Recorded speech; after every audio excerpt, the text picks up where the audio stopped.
بسم اللہ الرحمن الرحیم۔ محترم ناظرین، السلام علیکم۔ حضرت محمد صلی اللہ علیہ وسلم کے بچپن کا ایک واقعہ ہے جو ان کی سکونت اور حکمت کی مثال دیتا ہے۔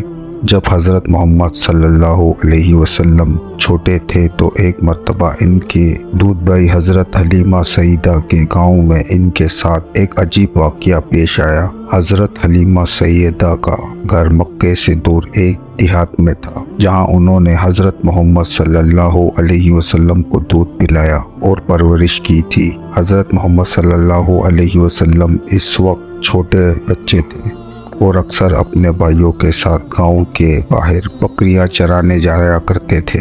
ایک دن حضرت محمد صلی اللہ علیہ وسلم اپنے دودھ بھائی کے ساتھ کھیل رہے تھے کہ اچانک دو فرشتے آسمان سے اترے۔ انہوں نے حضرت محمد صلی اللہ علیہ وسلم کو پکڑ کر زمین پر لٹا دیا اور ان کا سینہ چیر دیا۔ پھر فرشتوں نے ان کے دل کو نکالا اور اسے زمزم کے پانی سے دھویا۔ اس کے بعد دل کو واپس حضرت محمد صلی اللہ علیہ وسلم کے سینے میں ڈال دیا۔ جب یہ سب کچھ ہو رہا تھا تو حضرت حلیمہ کے بچوں نے دوڑ کر اپنی ماں کو یہ بات بتائی۔